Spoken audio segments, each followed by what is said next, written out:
Oke, hari ini ada yang tahu hari apa? Hari Senin. Hari Senin, betul sekali, Senin. Malam hari ini malam yang ke-999 ya. Besok 1000. Besok 1000 ya.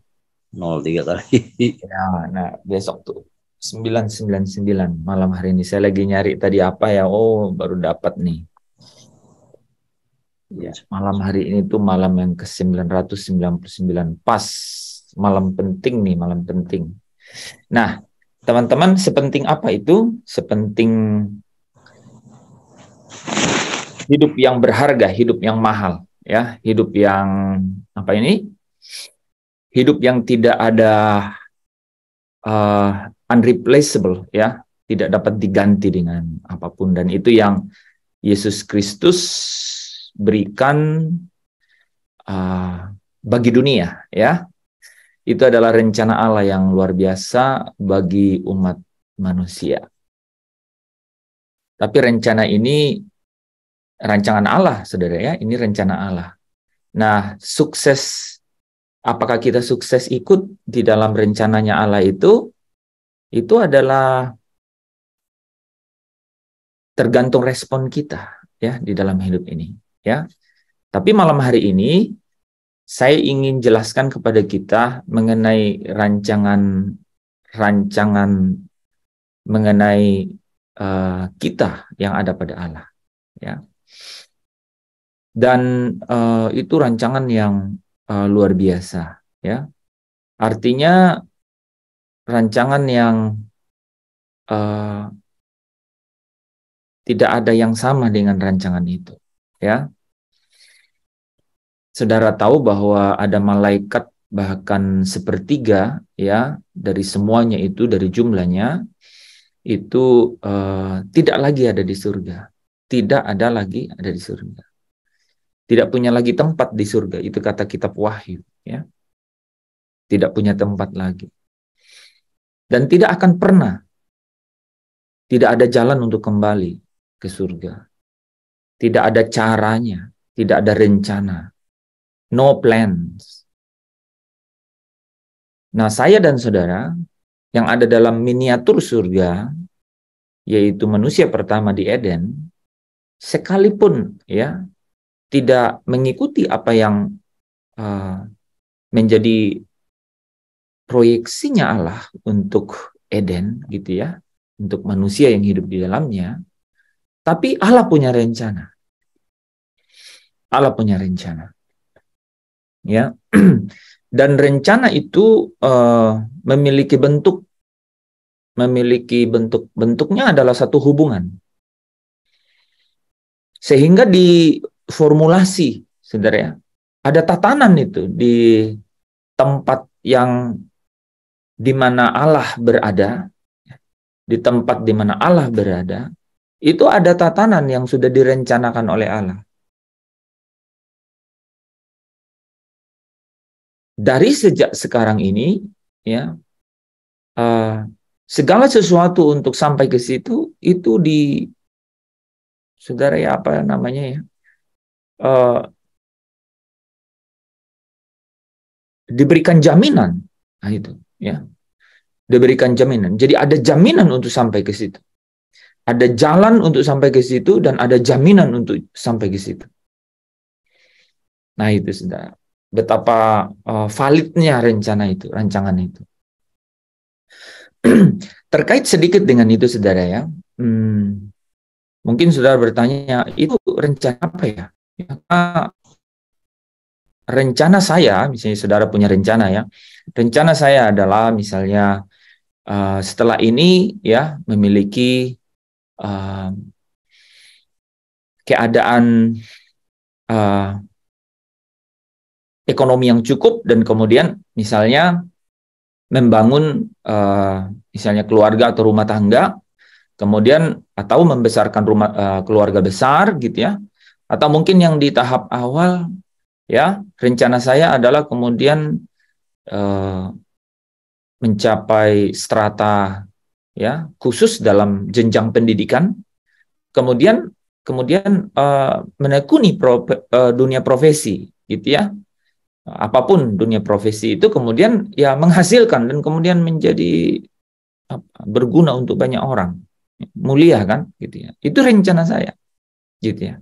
Nah, izinkan saya untuk menarik saudara untuk sedikit step back, gitu ya, flashback, bahwa banyak orang-orang yang kita kasihi, orang-orang yang telah mendahului, orang-orang yang lebih awal, lebih duluan dari kita, yang sudah mendahului kita, gitu ya.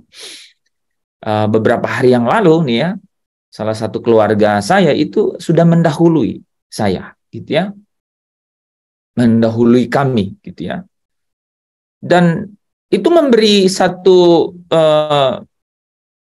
apa ya, saudara ya, memberi satu sinyal gitu bahwa ada rencana yang jauh lebih, ada rencana yang di luar gitu ya, di luar jangkauan ya, di luar jangkauan akal pikiran, di luar jangkauan dimensi yang kita bisa lihat sekarang ini gitu. Ada rencana itu, ada rancangan itu yang di luar apa yang kita lihat, di luar dimensi yang kita ada di dalamnya sekarang ini gitu. Itu yang menjadi fokus kita malam hari ini untuk bicara mengenai rancangan-rancangan yang ada pada Allah mengenai saya dan saudara. Yeremia 29 ayat 11, kalau saudara masih ingat ya, berkata bahwa aku tahu ya, Allah ya melalui Nabi Yeremia ya menyampaikan firman ini kepada dunia ya saudara ya, bahwa aku tahu rancangan-rancangan apa yang ada padaku mengenai kamu. Dan itu disebut thoughts of peace. Pemikiran-pemikiran yang damai gitu ya. Rancangan damai sejahtera diterjemahkan dalam terjemahan baru seperti itu.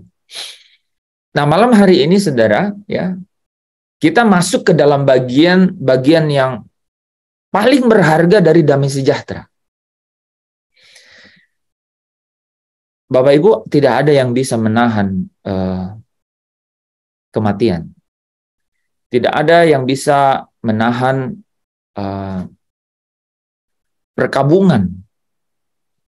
Tidak ada yang bisa menahan duka cita. Tidak ada yang bisa menahan air mata karena duka cita. Enggak ada, seorang pun tidak. Semua orang dengan segala yang ada padanya mengusahakannya. Tapi satu titik menyerah. Satu titik menyerah. Artinya ada yang melampaui akal. Nah, saudara, di situ manusia tidak punya asa. Enggak punya. Kekuatannya tidak ada, saudara. Ya. Nah, mungkin saudara mengatakan kepada saya, ya itu keniscayaan. Oke. Kita mundur sedikit, saudara. Ya.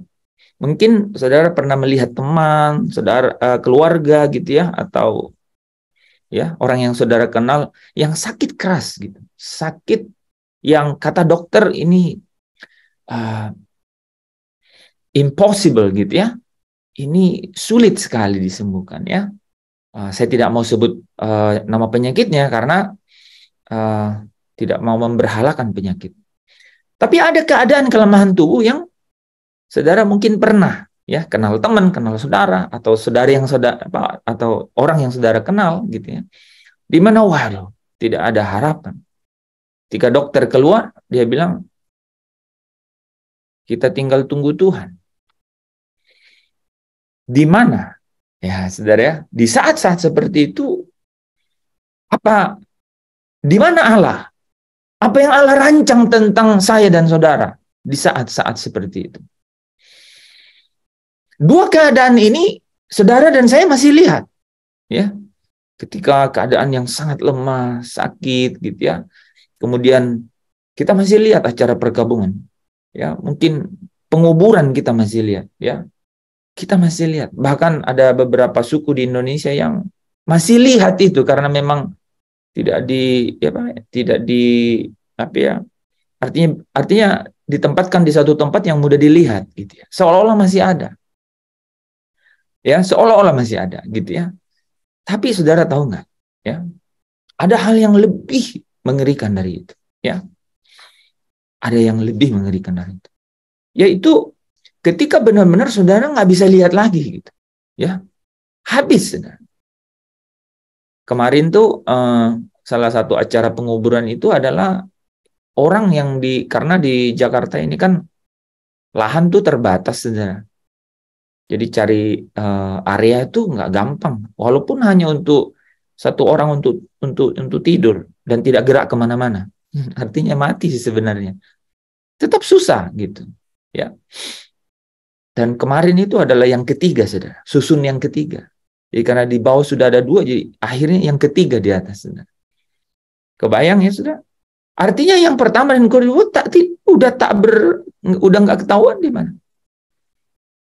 Mau bicara tidak ada, mau gimana mau komunikasi nggak ada, udah nggak ada, sudah tidak ada, hubungan tidak ada, rasa tidak ada, nggak ada. Mau harapan apa? Nggak ada harapan apa?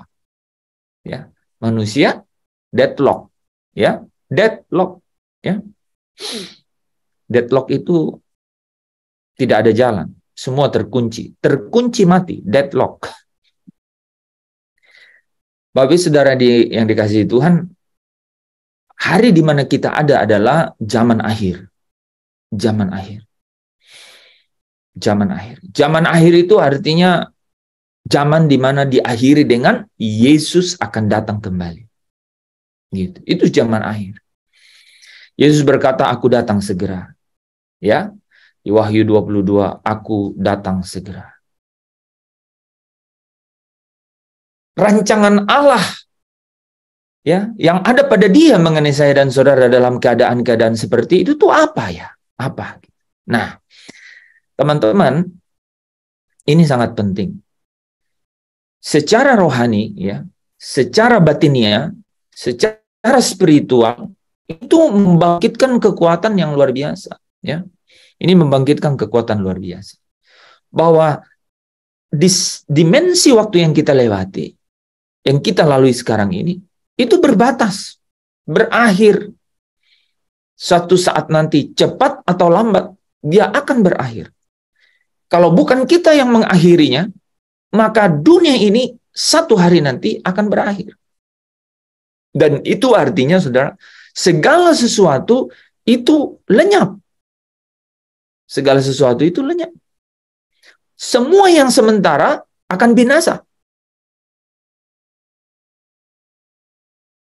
Terus ada rancangan Allah di mana di dalam keadaan yang vakum, fana, gelap, tak berasah, tak punya harapan seperti itu. Nah itu ya, saudara. Dunia tidak punya jawaban untuk itu.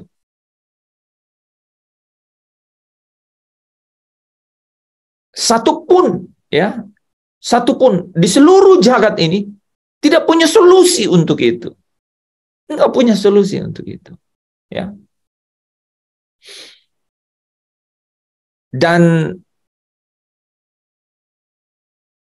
hanya ada satu jalan untuk lihat, untuk menemukan solusi itu. Hanya ada satu jalan, satu cara untuk dapat mengambil bagian di dalam rencana itu. Yaitu kalau saudara dan saya, ya, itu mengambil satu jalan, ya, dan jalan itu adalah melalui Yesus Kristus yang adalah Allah yang menjadi manusia, ya, yang adalah Allah, ya, yang dengan kasih-Nya mengaruniakan yang terbaik di surga untuk membeli dunia, membayar lunas dunia. Dengan cara itu, surga tidak punya musuh untuk dunia. Dia memperdamaikan dirinya dengan dunia. Nah, itu saudaranya, dia punya cara untuk itu. Dan caranya di dalam Allah yang menjadi manusia. Yaitu Allah yang adalah kasih. Yang mengaruniakan Yesus Kristus melalui karya. Karya pengorbanan. Ya, satu karya yang mahal, saudaranya. Supaya apa? Supaya kefanaan tadi, supaya sesuatu yang berakhir tanpa bekas, ya, segala sesuatu yang sementara itu binasa, itu kemudian memiliki harapan, ya. Muncul harapan di sana, ya. Muncul satu ada terang di sana, ada cahaya di sana,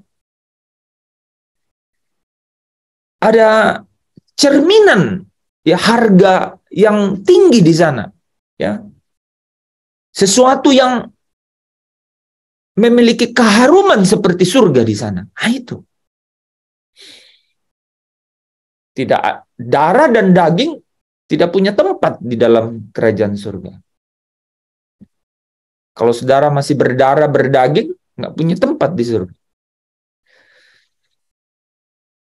Jadi memang ini berbeda, dimensinya berbeda. Ya, kalau kita tidak masuk dalam dimensi itu, kita terbatas. Ya, saudara tidak perlu tua untuk meninggal, toh? Nggak perlu sakit untuk meninggal, nggak perlu. Ya, tetapi satu hal yang pasti adalah kita harus tahu, ya, kita harus tahu ketika kita selesai waktu yang kita diberikan di dunia ini, kita tahu kemana kita melanjutkannya. Itu yang harus kita tahu. Benar-benar kita harus yakin mengenai itu.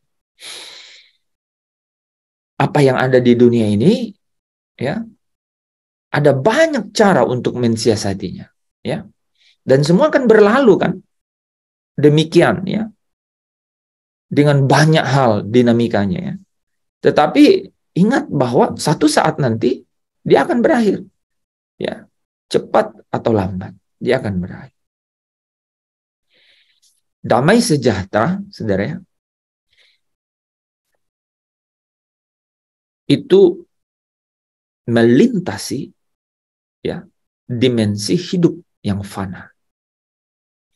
Damai sejahtera itu menembus jauh masuk ke dunia yang akan datang. Nah, ini bagian yang akan membawa saudara itu, ya, sekalipun tofan dan badai ada di dunia ini, gitu ya, saudara.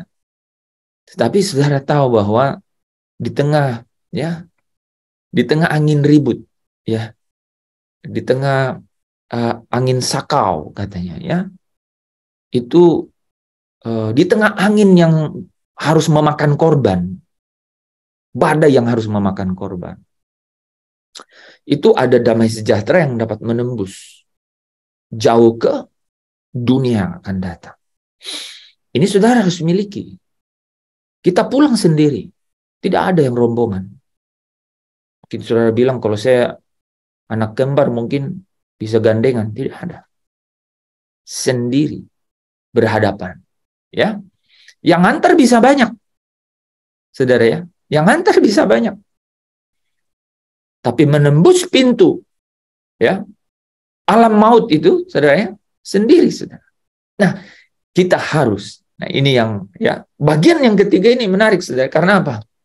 Di sini orang akan bisa meninggal, menghadapi hari akhirnya dengan tenang. Ya.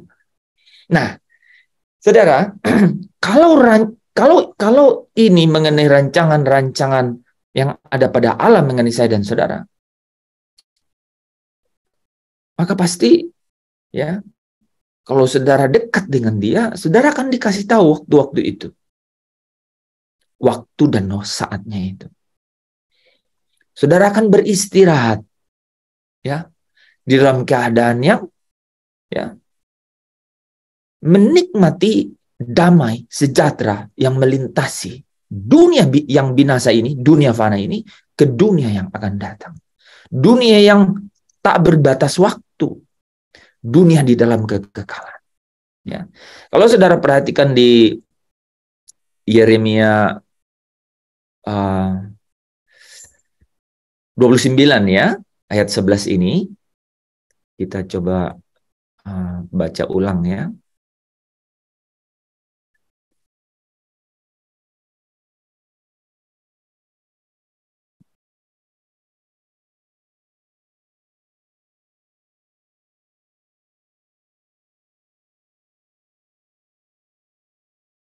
Ya, sebab aku ini mengetahui rancangan-rancangan apa yang ada padaku mengenai kamu.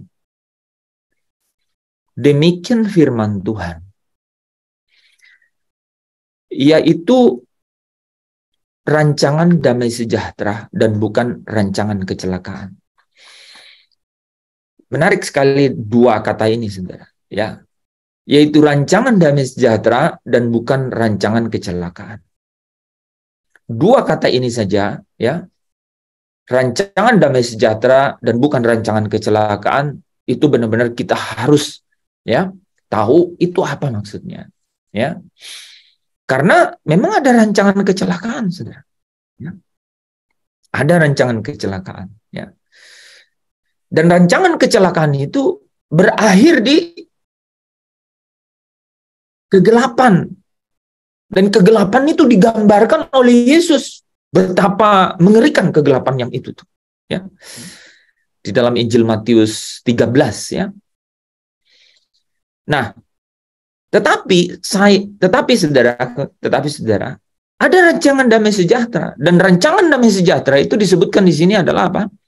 Untuk memberikan kepadamu hari depan yang penuh harapan.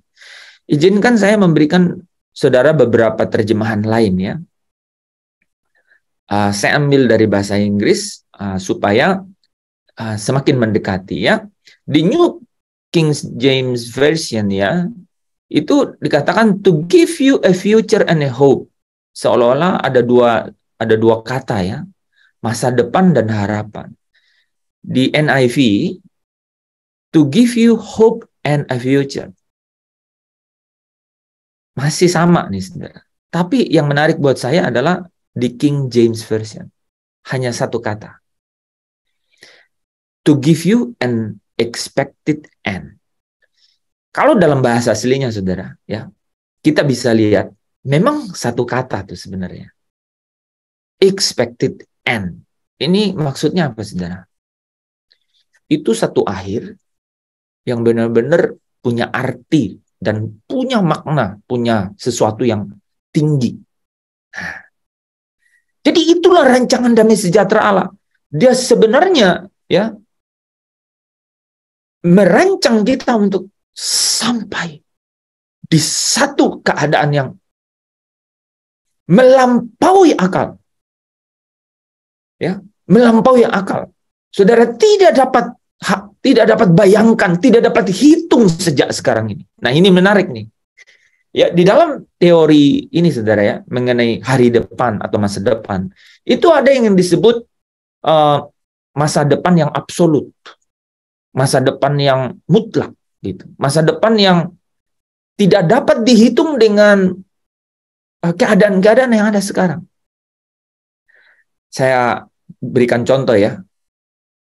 Saudara bisa hitung kalau seorang anak gitu ya, yang baru baru SD gitu ya, misalnya kelas 6, dia kemudian nanti dia S1, S2 gitu ya. Saudara bisa tuh, bisa hitung, dan kemudian bisa hitung biayanya, waktunya gitu ya. Bisa diperkirakan, saudara. Ya. Jadi ada masa depan yang dapat dihitung, dapat diperkirakan. Tapi yang namanya masa depan yang absolut, ya, itu tidak ada unsur-unsur hari ini, gitu ya, yang dapat kemudian dijadikan dasar untuk melihat hari itu terjadi. Nah, ini menarik, saudara. Ya, dunia tidak punya cara untuk mengetahui itu. Dunia tidak punya informasi. Kenapa, saudara? Ada yang tahu? Kenapa dunia tidak punya cukup informasi, nggak punya cara untuk memprediksi dunia yang akan datang?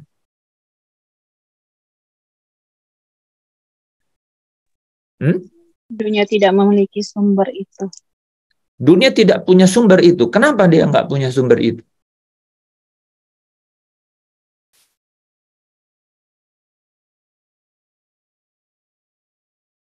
Karena dunia karena mereka di mata rohani mereka dikaburkan oleh pengajaran-pengajaran dunia. Nah, itu orangnya kan, orangnya. Tapi dunia ini sendiri dari kita, ya kan, misalnya gini ya. Saya ingin tahu nih ya, saya bisa prediksi kan. Ini anak ini kalau sekarang kelas 6 SD, dunia kasih informasi kan. Oh, SMP 3 tahun, SMA 3 tahun, S1 4 tahun, S2 1 atau 2 tahun. Kan bisa. Lulus sekian gitu. Setelah itu ya udah kamu di mana? Terus kamu akan di sini karena apa? Semua bisa dihitung kan? Ada informasi ada gitu. Ya. Nah, kenapa saudara dunia? Karena saudara tahu kan, dunia ini tuh dunia sendiri ini aja dia tidak bisa memperkirakan dirinya sampai kapan, saudara. Dunia ini bahkan diperkirakan oleh ya saudara, ya diperkirakan, maaf. Bahkan ya beberapa ilmuwan ya memperkirakan bahwa dunia ini akan semakin apa, saudara? Wah, saudara sudah dengar kan yang namanya katanya akan ada ya benda-benda angkasa ya di galaksi ini yang kemudian akan pada satu titik akan saling menghancurkan. Ya, pernah dengar informasi bahwa bumi akan bertabrakan dengan apa? Nah, itu ada kan? Tetapi Alkitab saya dan saudara sudah berkata, one day akan hancur. Kata yang tepat dipakainya hancur.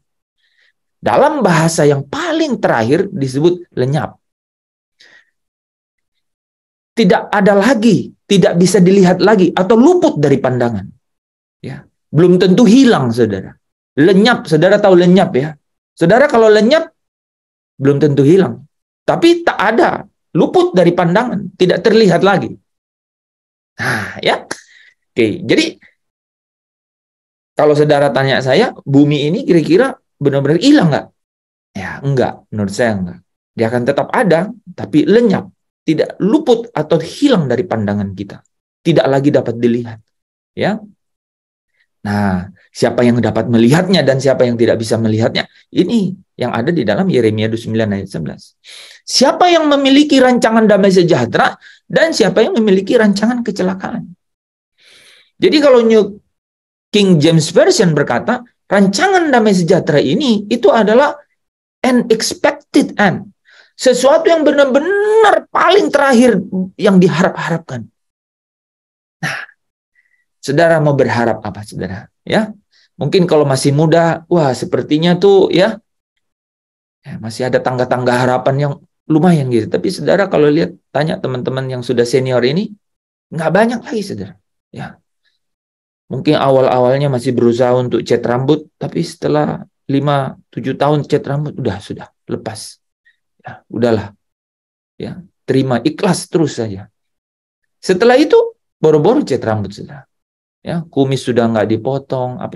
Mungkin ya, ini saya membuat ini aja ya, bahwa maksudnya gini, hal yang penting itu menjadi prioritasnya jadi sangat berbeda, ya, sangat berbeda. Dan saya tidak mau katakan bahwa tunggu jadi senior dulu, saudara ya. Karena apa? Karena setiap perjalanan kita, ya, itu tidak ada yang hilang dari catatan Tuhan. Ya, catatan-catatan saudara, jejak-jejak saudara. Ya, kalau di dunia ini jejak digital bisa merekamnya, maka di sana namanya angel, ya, yang namanya angel notes, saudara ya. Catatan-catatan malaikat itu mencatatnya, saudara. Nggak ada yang hilang, kata. Wah, bahkan Alkitab berkata, ya, setiap yang dikatakan orang dipertanggungjawabkannya di depan Tuhan satu hari nanti. Kebayang nggak? Jejak digital, saudara, masih bisa diedit ya. Di surga no edit. Saudara. Di depan tahta Allah nggak ada edit, saudara. Siapa yang berani edit, saudara? Ya, nggak ada, saudara. Ya, CCTV bisa diedit. CCTV surga, siapa yang berani edit, saudara? Ya, nggak ada orang yang bisa ke surga ngeditnya juga, ya. Nah, ini penting. Ketika kita menyadari mengenai ini, saudara, maka damai sejahtera yang satu ini itu memiliki kekuatan yang luar biasa, ya. Dalam keadaan-keadaan saudara nanti ya hilang harapan, putus harapan, gitu ya, itu saudara masih menyimpan ya apa istilahnya itu, saudara, harta karun. Harta karun. Wah, saya jadi ingat harta karun, saudara ya. Ya, ketika katanya ya seorang apa itu petani ya mendapatkan di ladangnya, saudara ya, maka dia pergi dan dia jual semuanya dan kemudian dia beli itu. Saudara, kalau menemukan ya betapa berharganya damai sejahtera di dalam pengharapan ini, saudara, pengharapan ini, saudara akan ya merespon kehidupan dengan berbeda. Ya, caranya saudara mengelola keuangan berbeda, caranya memperlakukan sesama juga pasti berbeda. Ya, saudara mungkin bisa nesu atau apa itu nesu ya, uring-uringan, sungut-sungut, tapi nggak bisa lama.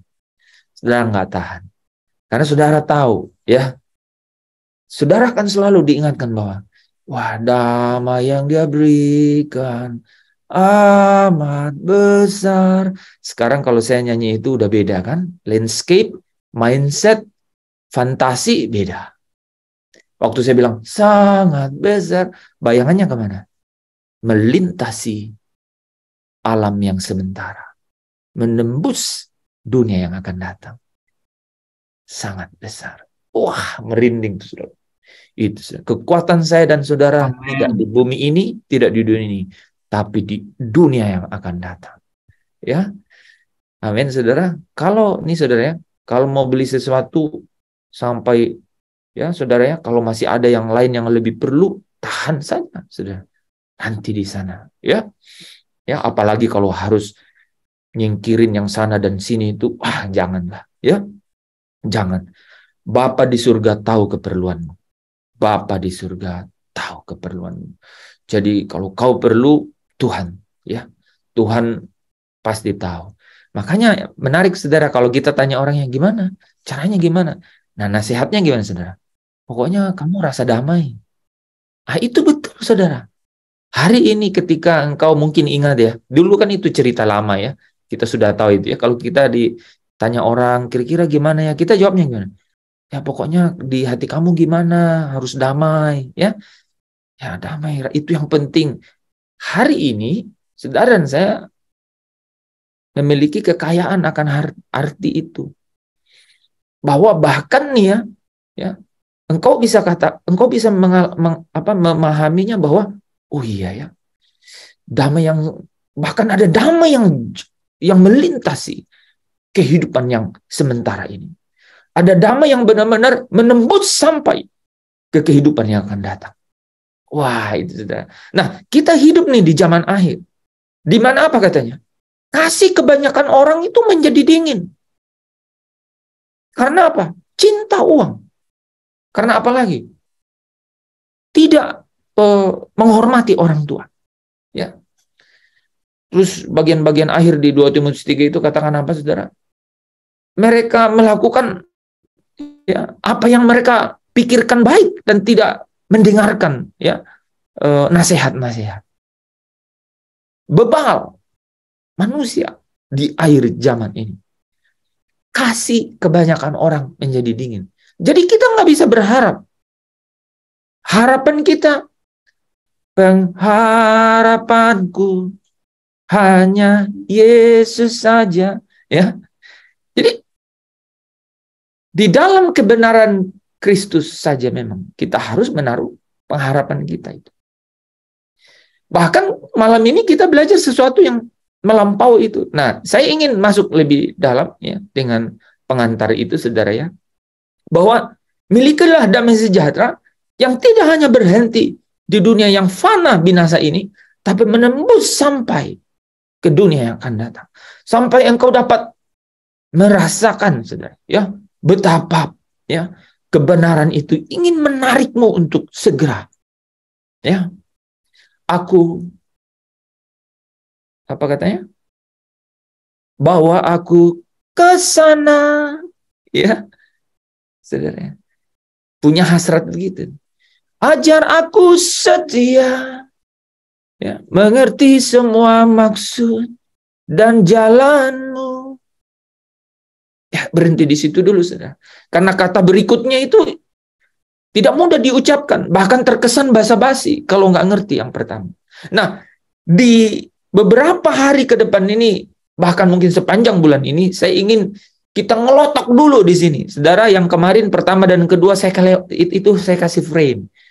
Nanti setelah itu bulan 3 kita akan dalamin satu persatu. Wah, ada paling tidak sebenarnya tadi di grup-grup WA itu saya perhatiin sudah ada ya yang bahas-bahas tahan uji, ketekunan. Wah, saya udah siapin bahannya itu, ya. Apa yang dimaksud? Apa hubungan tahan uji, ketekunan dan iman? Ya, makhluk yang berbeda, gitu ya. Saudara, semakin dalam tahu ini, saudara akan lihat bedanya. Apa yang bedanya ciptaan baru sama manusia baru?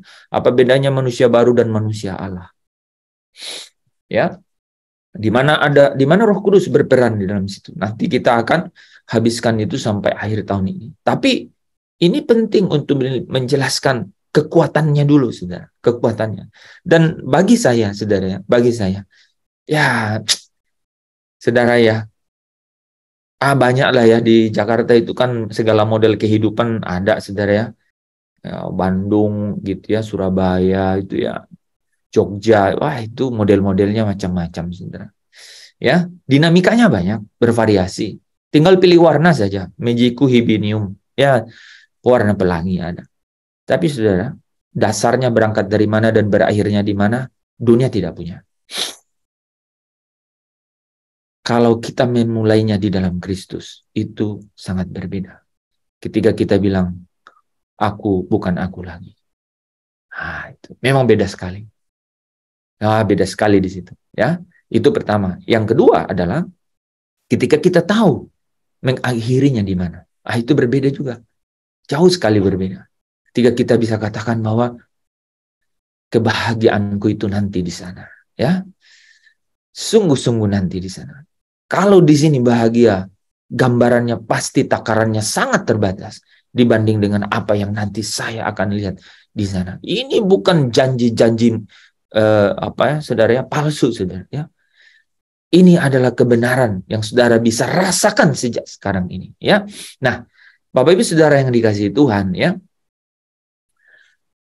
Yeremia 29 ayat 11 ini katakan, to give you an expected end. Jadi, rancangan damai sejahtera di sini, saudara, itu adalah untuk memberimu, ya, satu, ya, pengharapan yang sungguh-sungguh, ya, paling terakhir. Nah, ini, saudara ya, di zaman akhir ini, ya, di mana kita ada, saudara ya, yang akan diakhiri dengan Yesus datang kembali, saudara, itu kita diberikan satu clue ini, saudara, ya. Saudara pasti sering mendengar ini kan, perumpamaan ilalang dan gandum, ya, ilalang dan gandum. Matius 13 ayat 40, ya, bagian terakhir katakan gini, demikian juga pada akhir zaman. Jadi mirip sama cerita atau perumpamaan ilalang dan gandum. Yaitu katanya apa? Di 2 ayat berikutnya, anak manusia yaitu Yesus akan menyuruh malaikat-malaikatnya dan mereka, malaikatnya itu, akan mengumpulkan segala sesuatu yang menyesatkan dan semua orang yang melakukan kejahatan dari dalam kerajaannya. Ada yang ingat cerita perumpamaan ilalang dan gandum? Pasti ingat ya. Kira-kira mana yang harus keluarkan atau dikeluarkan dulu? Ilalang atau gandum? Menurut perumpamaan itu.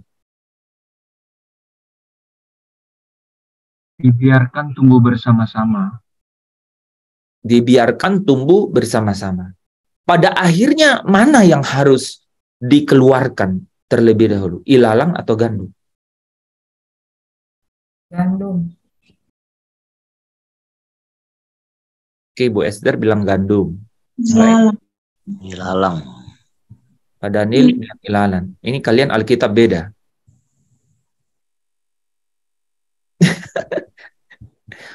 Kebetulan. Siapa tadi? Yanti bilang apa?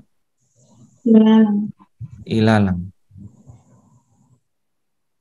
Iya, ilalang yang dikeluarin kejahatan, semua yang baru dicempak. Nah, teman-teman, kalau perhatiin ini ya, makanya sama dengan di sini. Jadi anak manusia, Yesus itu menyuruh malaikatnya, dan malaikatnya itu mengumpulkan segala sesuatu yang ilalang, yang menyesatkan dan melakukan kejahatan dari dalam kerajaannya. Dan ilalang itu, ya, atau yang menyesatkan dan yang jahat itu semuanya akan dicampakkan ke dalam dapur api. Di sana akan terdapat ratapan dan kertakan gigi. Ini rancangan kecelakaan. Ini the thoughts of evil. Ini rancangan kecelakaan. Nah, jadi malam hari ini tuh saudaranya, saya ingin mendekati dari itu tuh, ya.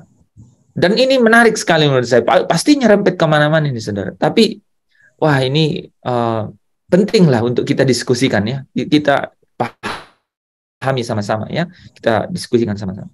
Jadi saudara lihat, ini the thoughts of evil ini, ya, rancangan kecelakaan ini, saudara. Ini adalah berakhir di mana, saudara? Dapur api. Nih. Di dapur api nih berakhirnya, ya. Terdapat ratapan dan kertakan gigi. Wah, kalau lihat cerita yang sama mirip dengan ini tuh nanti kita bisa bahas tuh, ya. Ada kan cerita mengenai talenta gitu, ya. Talenta loh. Kasih 1 talenta, nggak memakai-makai, pikir nggak punya tanggung jawab apa-apa, kembaliin 1, ruginya saya apa, tapi Tuhan malah suruh ya masukkan ke dalam tempat yang paling gelap katanya. Di mana ada sama nih ratapan dan kertakan gigi, sama persis. Ini rancangan kecelakaan. Nah, rancangan yang ada pada Allah mengenai engkau dan saya, yaitu siapa itu, saudara?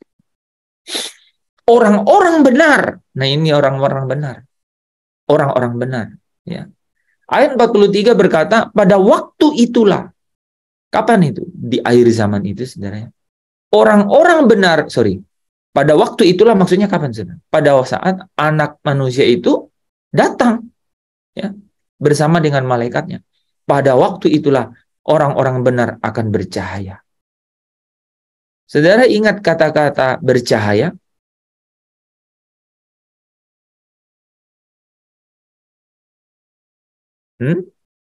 Nah, saudara kalau baca Wahyu pasal 21, ya, di situ gambaran ini ada, saudara, ya. Orang-orang benar akan bercahaya seperti matahari dalam kerajaan Bapa mereka. Nah, saudara lihat, di sini anak manusia punya kerajaannya, ya. Ini ya, saudara, ya. Anak manusia yaitu Yesus Kristus memiliki kerajaannya. Tapi orang-orang benar itu bercahaya di dalam seperti matahari di dalam kerajaan Bapa. Ya, wah, ini cerita ini tidak perlu kita ulang, ya. Saudara pasti tahu ini ada apa terjadi di sini. Di sini ada, saudara. Di sini ada satu apa? Journey, petualangan. Petualangan. Dan kita selalu sebut sebagai petualangan apa? Siapa yang bisa tahu? Kasih tahu. Anak-anak Allah. Iya, selalu Dorcas yang ingat, ya. Petualangan anak Allah. Emang petualangan anak. Benar, saudara. Nanti di terakhir saudara akan lihat ceritanya. Ke depan ini saya hanya punya, kalau nggak salah 7, ya. 7 apa? 7 slide atau 6 ya. Sejak setelah ini. 5, 6 apa 7 saya lupa ya. Nanti saudara akan lihat, memang harus ketemu dengan identitas anak. Itu yang saya bilang tadi bahwa tatanan atau nuansa atmosfer dari kemana Bapa membawa kita, yaitu rancangannya Dia, itu adalah suatu tatanan yang sudah digambarkan gitu. Yaitu apa? Ada hubungan. Di situ ada hubungan. Gitu. Hubungan yang sejak sekarang ini itu polanya sudah saudara? Sudah ditetapkan dan bahkan diberikan satu jaminan. Dan manusia harus apa? Manusia yang memilih jalan itu harus apa? Harus memenuhi nih ya. Memenuhi apa yang harus diwajibkan untuknya ya. Memenuhi kewajibannya supaya dapat menebus jaminan itu ya. Supaya dapat mendapatkan jaminan itu. Itu caranya begitu. Ya. Kalau saudara ingat di Efesus 1 ayat 13 saudara, itu pakai kata pledge. Pledge itu jaminan yang gini. Saudara akan dapat kalau sudah menyelesaikan semua yang diwajibkan saudara harus selesaikan. Nah, itu. Makanya Roma 8 ayat 17 katakan apa? Kamu memang anak nih. Punya hak ya untuk menerima janji.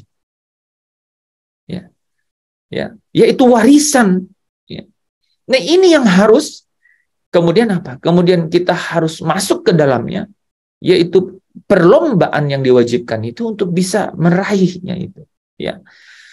Nah, di akhir nanti, saudara ya, di akhir nanti itu ada rancangan damai sejahtera, ya, yang mendatangkan katanya apa? Hari depan yang penuh harapan. Itu adalah apa sih? Orang-orang benar akan bercahaya seperti matahari dalam kerajaan Bapa. Nggak bisa apapun, gitu, apapun dalam semua dinamika untuk bisa dapat memiliki apa saudara ya, naluri, fantasi untuk sampai ke situ ini saudara. Ya, di kerajaan Bapa itu kita singkirkan, ya, dalam perjalanan itu kita singkirkan hari demi hari. Ya, dalam banyak dinamika gitu ya, dalam banyak ragam kegiatan momentum gitu ya, yang kita lewati, kita singkirkan satu persatu. Yang apa saudara? Yang menghalangi, kita tanggalkan beban-beban apa yang harus kita tanggalkan. Supaya apa? Kita tidak jatuh ke the thoughts of evil, rancangan kecelakaan, tetapi rancangan damai sejahtera. Yaitu apa? Yang memberi kamu hari depan yang penuh harapan. Ya. The expected end. Ya. Menjadi orang-orang benar yang akan percaya. Nah, sedikit lebih jauh, saudara ya. Di dalam Wahyu 21, saudara ya.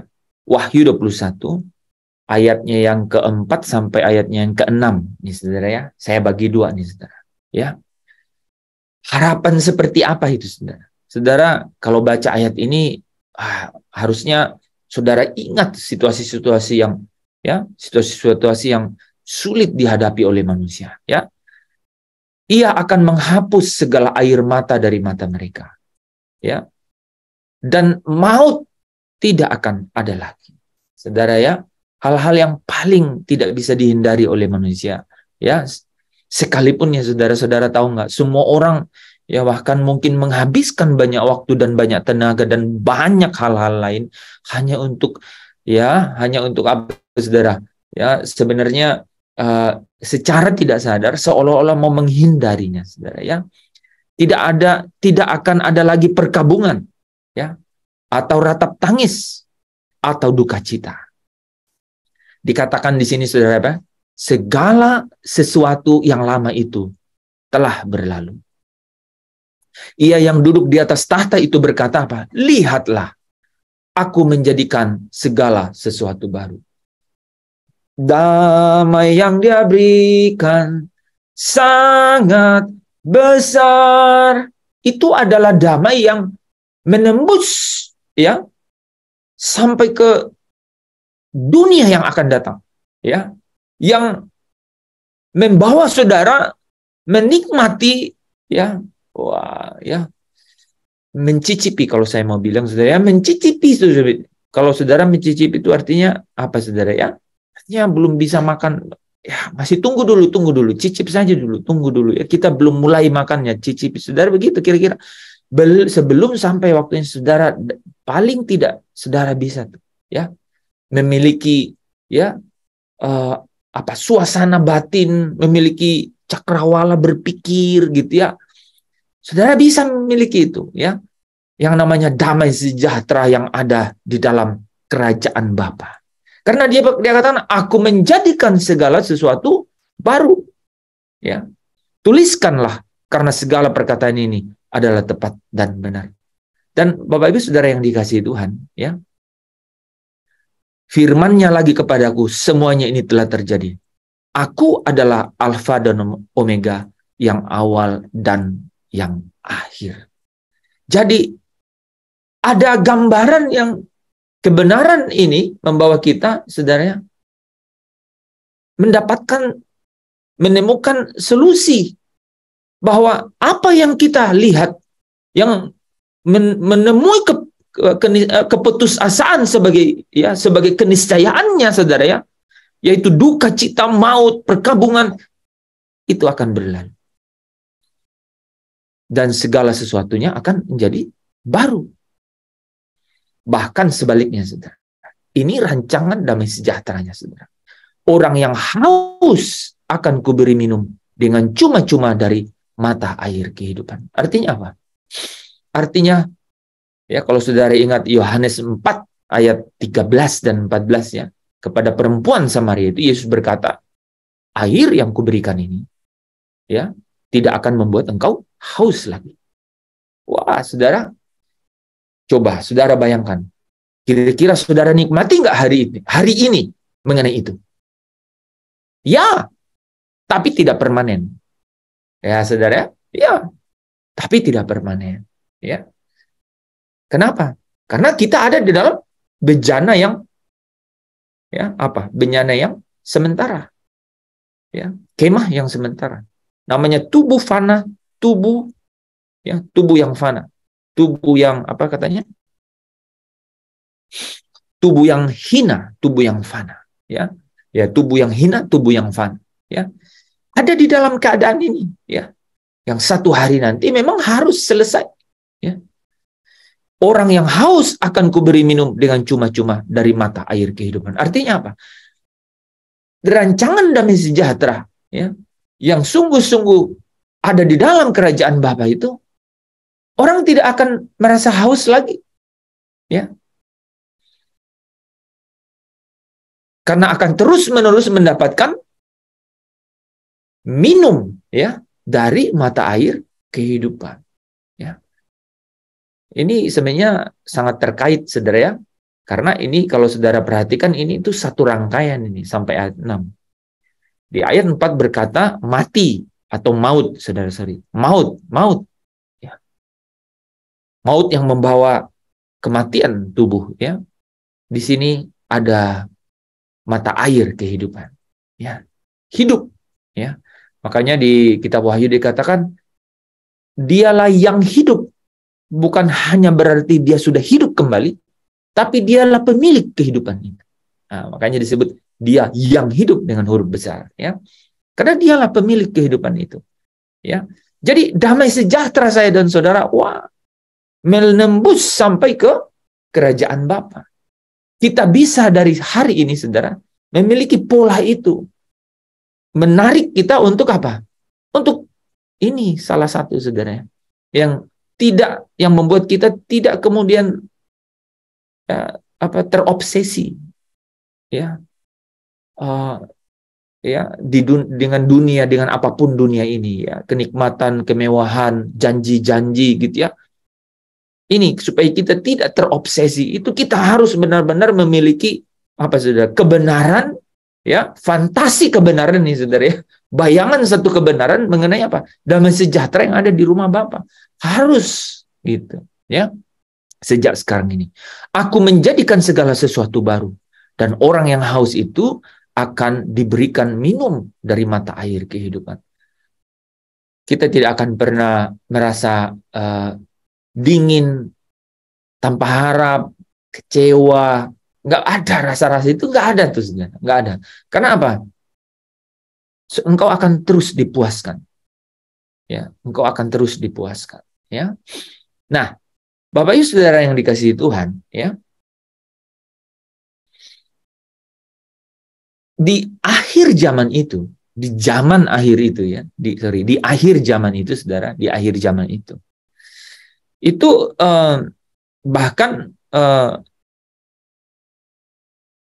diberikan kita satu pemandangan mengenai apa sih yang disebut rancangan kecelakaan itu, ya, yang bukan rancangan kecelakaan. Wah,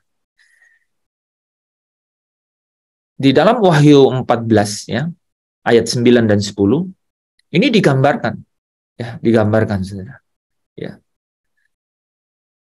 Dan inilah yang benar-benar di sepanjang petualangan sebagai anak Allah, Saudara, ya.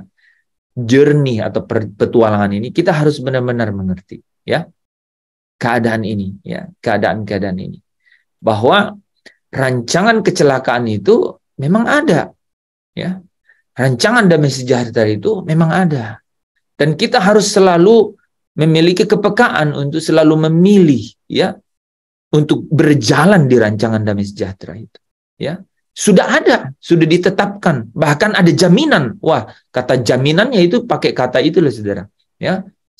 Spraguso kalau nggak salah, ya. Itu materai, ya. Materai, ya. Yang tidak bisa hilang. Nah, itu artinya apa? Itu artinya mampu untuk membawa kita menggapai apa yang menjadi jejak, ya, jejak dalam petualangan itu. Nah, ya, Saudara sudah tahu ya bahwa ada teladan, ya, ada seorang, ya, yaitu Allah yang menjadi manusia sendiri yang melewatinya, ya, masuk di jejak itu, jejak Kristus itu. Saudara tahu ya, 4 langkah jejak Kristus. Dia itu apa? Taat. Kemudian apa? Taat menderita. Yang kedua, menderita bukan hanya menderita, tapi sampai sempurna. Dan ketika dia sempurna, dia dimuliakan. Ini 4 kata ini, Saudara, gak bisa ditukar-tukar. Bahkan ini dapat dijelaskan, ya. Nanti di Yakobus 1, 1 Petrus 1, dan kemudian Roma pasal 5. Nanti kita bahas itu, ya, lebih detail, ya. Ada jejak Kristus sebagai teladan. Apa jejaknya? Dia taat pada kehendak Bapa, melakukan kehendak Bapa. Makananku adalah melakukan kehendak Bapa. Dia taat. Dan taat sampai apa, Saudara? Ketaatan itu diwarnai dengan apa? Menderita. Menderita. Dan menderita itu, Saudara, tidak hanya sampai menderita.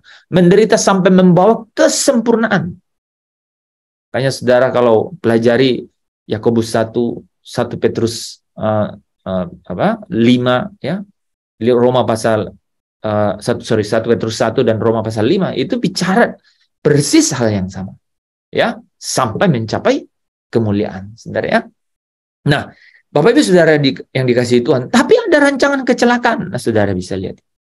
Dan malaikat dan seorang malaikat lain, malaikat ketiga menyusul mereka dan berkata dengan suara nyaring. Ini malaikat dari dalam surga.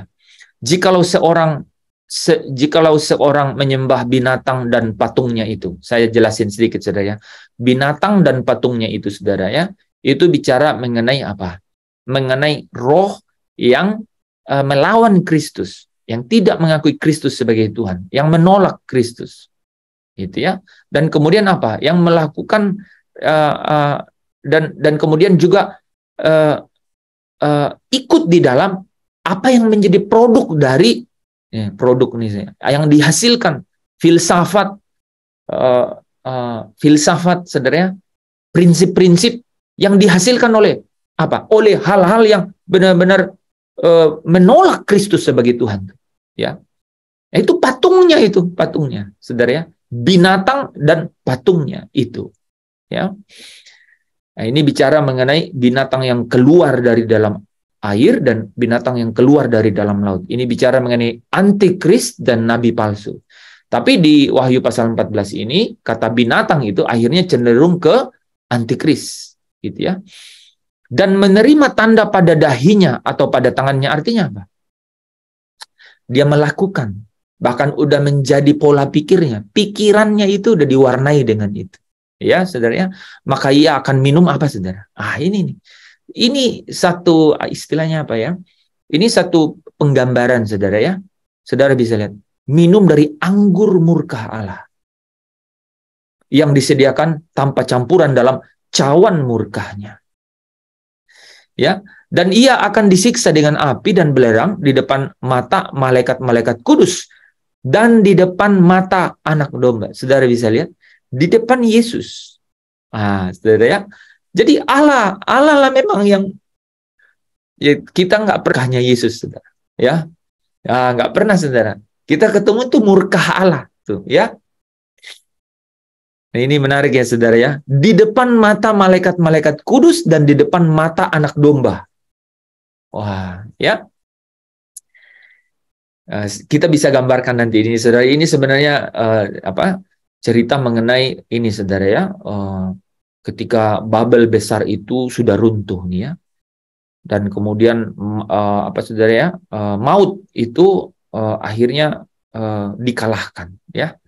Di situ Allah kemudian mengambil ya posisinya ya, dan posisinya itu adalah memberikan judge yang terakhir. Ini anggur murka Allah dan cawan murkanya. Saudara, bukan hanya binatang dan patungnya ini, tapi siapa?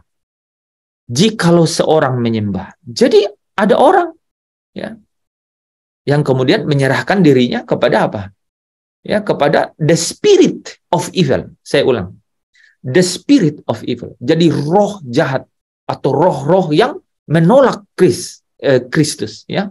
Jadi semua roh yang antikris ini menyembah binatang dan patungnya ya. Makanya ada istilah lawanlah iblis, bukan hanya iblis sebagai iblis. Yang iblis memang ada iblis. Ya, Lucifer dan ya penguasa penghulu di udara dan roh-roh jahat, demons ya. Tapi apa, saudara? The spirit of evil itu juga. Patungnya, gitu ya, patungnya. Apa yang misalnya gini, saudara. Ya, judi kan bukan setan. Gitu misalnya. Kan bukan, kan gitu. Ya, atau apa yang lain, saudara ya. Gitu ya. Misalnya gini, saudara, percabulan kan bukan setan gitu. Tapi the spirit of evil kan. Dan roh yang membawa kepada yang jahat kan gitu kan. Nah, kenapa percabulan itu menjadi masalah? Saudara tahu nggak kenapa percabulan jadi masalah?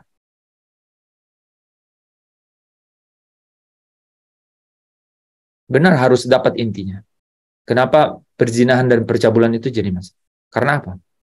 Merusak bait Allah, tidak menghormati karena tubuhnya itu bait Allah, karena setiap orang yang melakukan itu ia berdosa terhadap dirinya sendiri. Iya, seolah-olah nggak berdosa kepada Allah. Iya, tapi berdosa terhadap dirinya sendiri. Dia tidak tahu bahwa dirinya itu tubuhnya adalah bait Allah. Ketika dia lakukan itu sesungguhnya dia mencemari tubuhnya. Ya, bait Allah, roh Allah dia di dalam. Oke, hal yang lebih mendasar, saudara tahu nggak, saudara? Kenapa itu jadi masalah?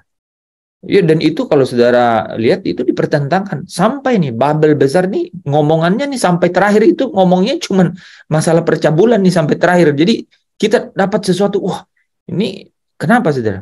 Karena apa? Orang yang ya, dan ini memang terjadi di apa ini ya, saudara ya, di kuil-kuil dewi dewa, saudara ya, di zaman-zaman setelah para rasul itu, saudara. Apa yang terjadi? Orang mencari kenikmatan tidak lagi pada Tuhan. Sebenarnya itu.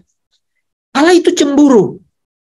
Orang yang masuk ke dalam hal-hal yang seperti itu sebenarnya mencari kenikmatan yang apa, saudara? Yang benar-benar bukan Tuhan itu. Jadi Allah sangat cemburu sehingga itu merupakan benar-benar kenajisan di depan Tuhan. Karena artinya apa? Itu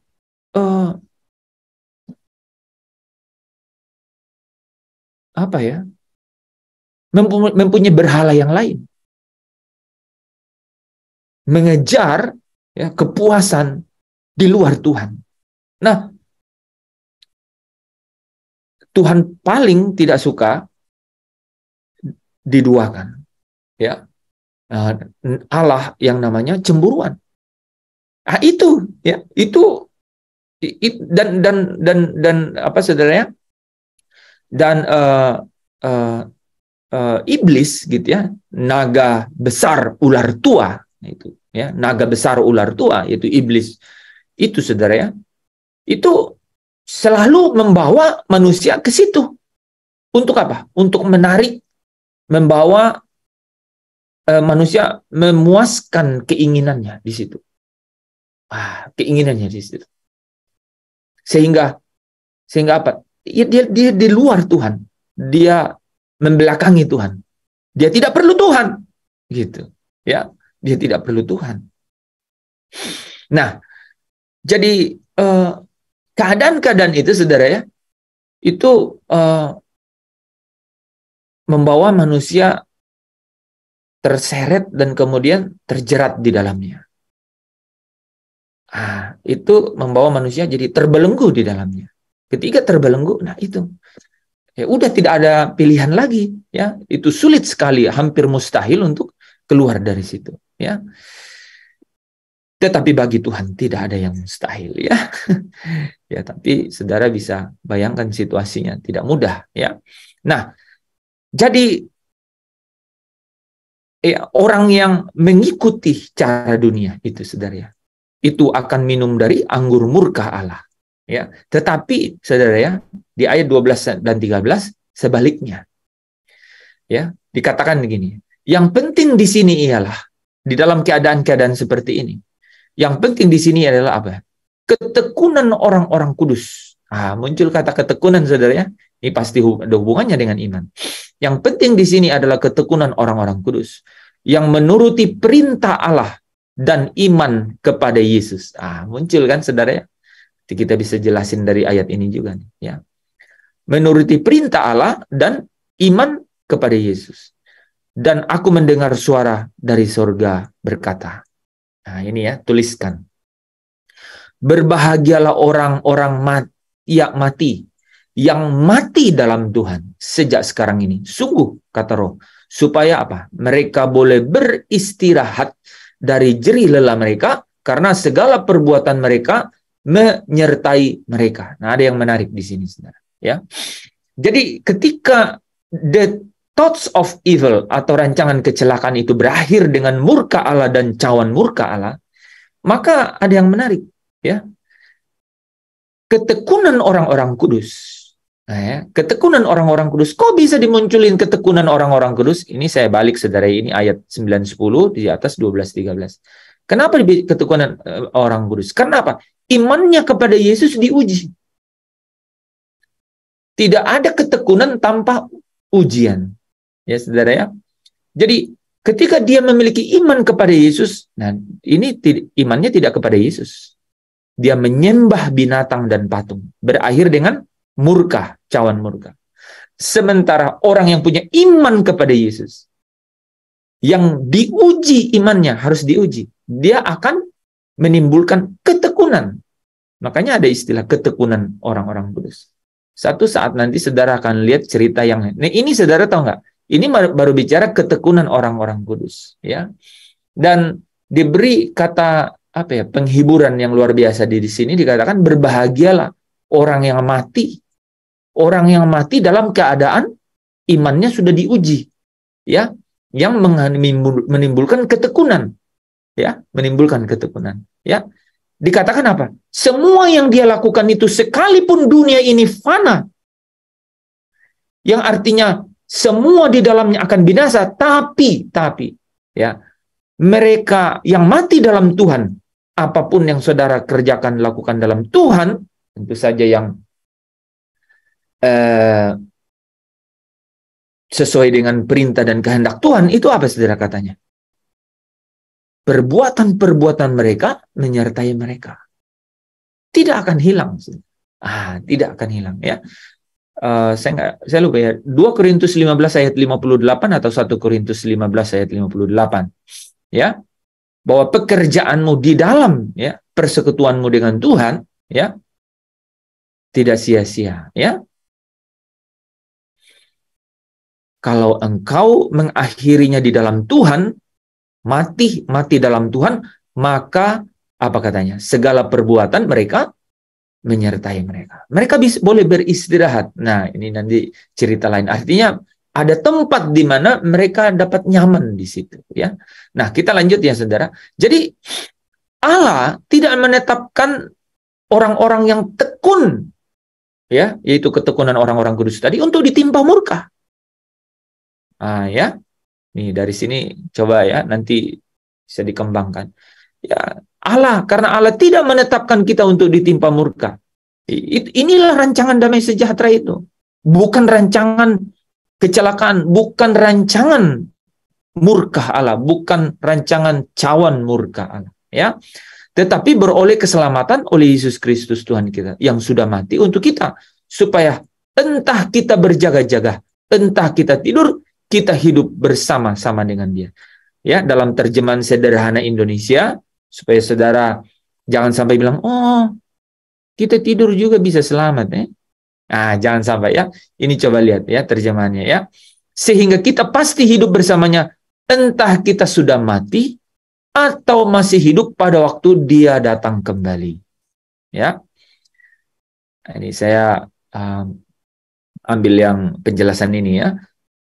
Entah kita sudah mati atau masih hidup pada waktu Dia datang kembali, ya. Jadi bukan ditetapkan untuk dihukum dengan murkanya, ya, tetapi untuk diselamatkan melalui Kristus Yesus. Amin. Kita lanjut ya. Nah, jadi akan tetapi Allah menunjukkan kasih-Nya kepada kita oleh karena Kristus telah mati untuk kita ketika kita masih berdosa. Nah, catatan ini mau katakan lebih-lebih karena kita sekarang telah dibenarkan oleh darah-Nya. Ini masukkan gitu ya. Kita pasti akan diselamatkan dari murka Allah. Sebab jikalau kita ketika kita masih seteru diperdamaikan dengan Allah oleh kematian anaknya, lebih-lebih kita yang sekarang telah diperdamaikan pasti akan diselamatkan oleh hidupnya. Dan bukan hanya itu saja. Kita malah bermegah dalam Allah oleh Yesus Kristus Tuhan kita, sebab oleh Dia kita telah menerima pendamaian itu. Ini satu perjalanan. Ini satu proses. Ya. Ketika dikatakan di sini kita malah bermegah dalam Allah oleh Yesus Kristus. Saudara bisa ingat Roma pasal 5 ayat 3 dan 4. Kita bermegah, cara kita bermegah gimana? Ya, kita bermegah ya di dalam kesengsaraan. Karena itulah jejak Kristus. Kita bermegah dalam Allah oleh Yesus Kristus. Artinya apa? Ikut jejak Kristus. Jadi semua kata-kata saudara kalau perhatian tadi ya, keselamatan oleh Yesus Kristus, tapi jejaknya Yesus Kristus. Saya nggak bisa saudara ya, tidak bisa kita dibuat keliru dengan hal itu. Karena apa? Setiap ada kata oleh Yesus Kristus itu artinya apa? Oleh Yesus Kristus itu artinya apa? Dia teladan. Dia teladan. Artinya kamu harus ikutin jejaknya. Dia yang sulung, kamu dikasih karunia sulung roh. Itu artinya apa? Dapat warisan. Tapi ikut teladan. Ikut jejaknya Kristus. Jejak Kristus ingat 4. Dia taat pada Bapaknya. Makananku adalah melakukan kehendak Bapa. Ya. Dan ketaatannya saudara, itu jelas arahnya. Sampai menderita. Dan ingat, penderitaannya sampai menjadi sempurna. Dan kesempurnaannya inilah yang membawa dia dimuliakan. Itu perjalanan jejak Kristus. Jadi kalau kita ketemu, aku di dalam Kristus, aku selamat. Iya. Tapi engkau ingat, Kolose 3:3 bilang apa? Kau tersembunyi di dalam Kristus. Artinya apa? Bagi Allah. Allah hanya melihat kau di dalam Kristus. Sehingga engkau pelanggaranmu tidak diperhitungkan. Nah, sekarang saudara harus tahu. Saya mulai dengan Matius 13 tadi bilang apa? Kita ada dalam kerajaan Kristus. Tapi ingat, pada zaman pada akhir zaman, pada zaman akhir, pada zaman akhir, itu apa yang terjadi? Kristus sendiri akan mengeluarkan ilalang. Sekalipun saya dan saudara sudah ada di dalam, dia akan mengeluarkan. Baru kerajaannya ini diserahkan kepada Bapaknya. Kerajaan yang di dalamnya apa? Orang-orang yang sudah mengikuti jejaknya. Nah, nanti kita akan berakhir di satu slide yang menjadi slide penentuan. Ya. Jadi, kalau untuk menunjukkan murkanya dan menyatakan kuasanya, Allah menaruh kesabaran yang besar terhadap benda-benda kemurkaannya. Sudah harus benar-benar bisa paham kata-kata ini.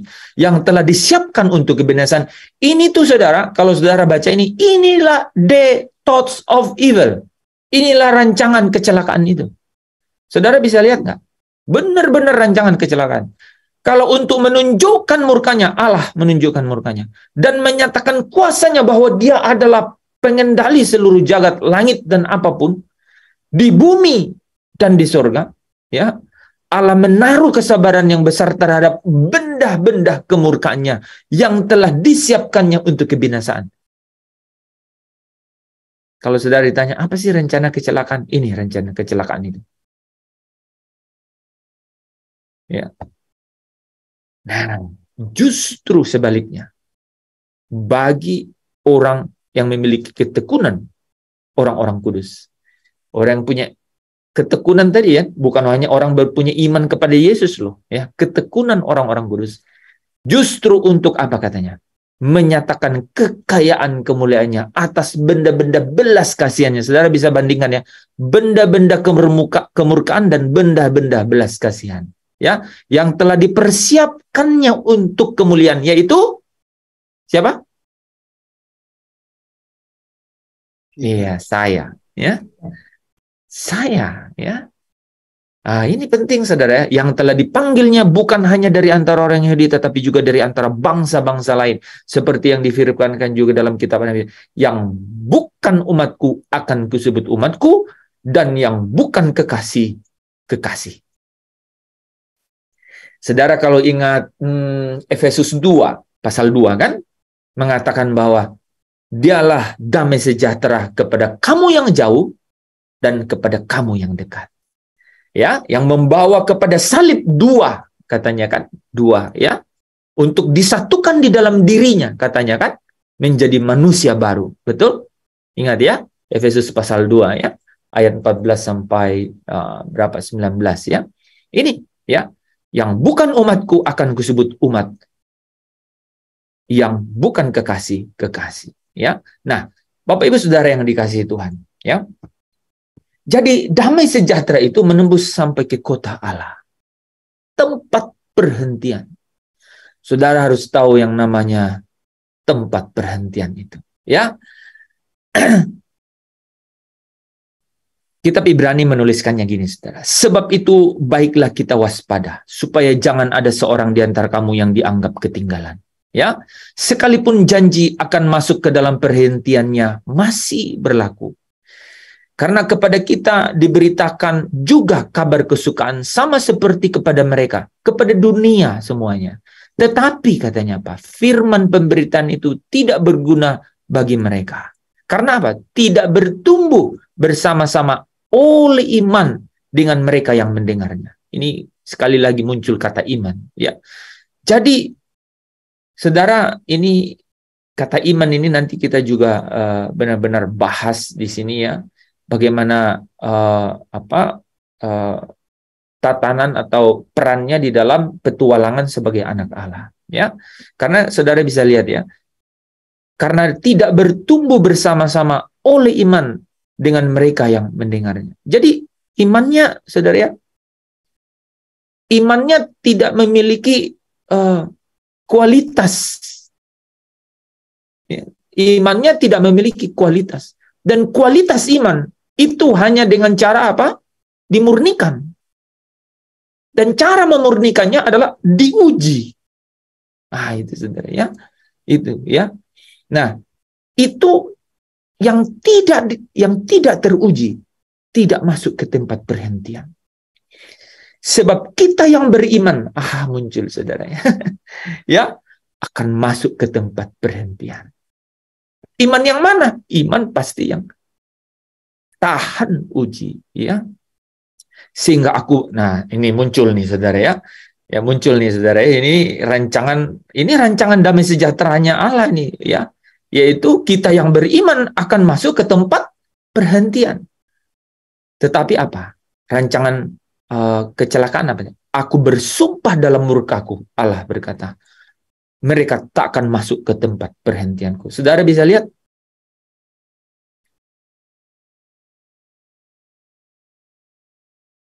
Ini saudara ya. Tetapi firman pemberitaan itu tidak berguna bagi mereka. Ya, bahkan dikatakan gini saudara ya. Karena kepada kita diberitakan juga kabar kesukaan sama seperti kepada mereka. Tapi mereka yang sama tak akan masuk ke tempat perhentianku. Ya saudara ya, sekalipun pekerjaannya sudah selesai sejak dunia dijadikan.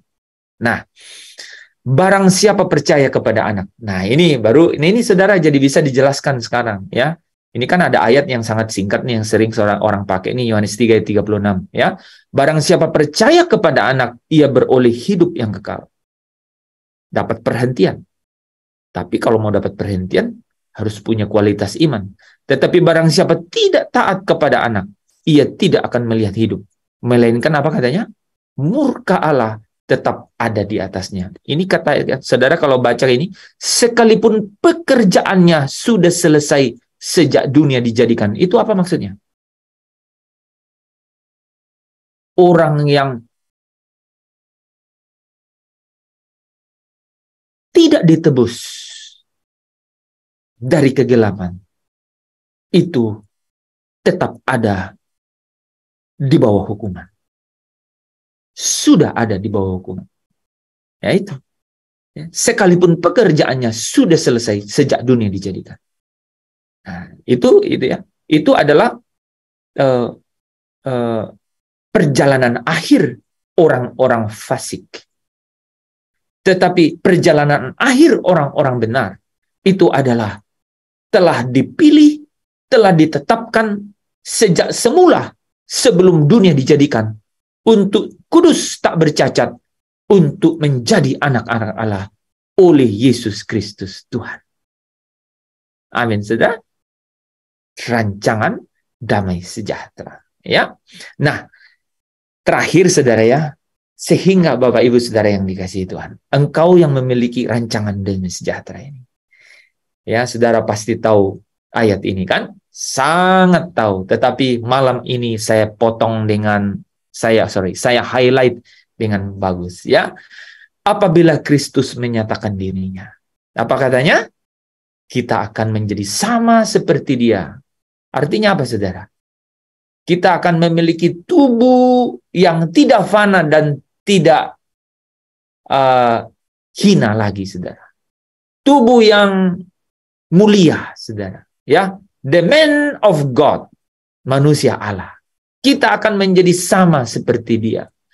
Sebab kita akan melihat Dia, benar-benar bisa melihat Dia. Ya, dalam keadaannya yang sebenarnya. Ya, apabila Kristus menyatakan dirinya. Ya, ada yang ingat kalimat pertama sebelum kalimat ini, apabila Kristus menyatakan dirinya? Kristus yang adalah hidup kita. Bukan. Kalimat yang sebelum ini apa coba? Wah, belum hafal. Sekarang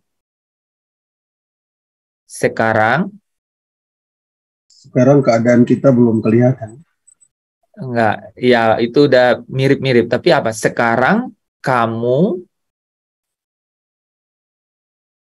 ayo, kan ada ayatnya di sini. Adalah anak-anak Allah. Nah, sekarang kamu adalah, bukan kamu dong, sekarang kita. Sekarang kita adalah anak-anak Allah. Tetapi ini penting sekali ayat ini. Ayat ini penting sekali untuk menjelaskan petualangan anak Allah. Sekarang ini kita adalah anak-anak Allah. Terus, tetapi Belum nyata apa keadaan kita kelak. itu kalimat itu penting sekali. Coba bayangkan, saudara. Di situ sekarang ini kita adalah anak-anak Allah. Tapi di situ bilang apa? Belum nyata keadaan kita kelak. Belum nyata. Paulus bilang samar-samar. Seperti di cermin. Apanya itu? Karena kita belum sama seperti dia. Dan belum bisa melihat dia. Kenapa? Tubuh fana, tubuh hina. Kemah sementara. Itu penting. Ini kaitannya kemana, saudara? Efesus 1 ayat 13. Roma 8 ayat 29. Saya lupa ya. Roma 8 ayat 23 kalau nggak salah ya. Jadi penyataan anak-anak Allah.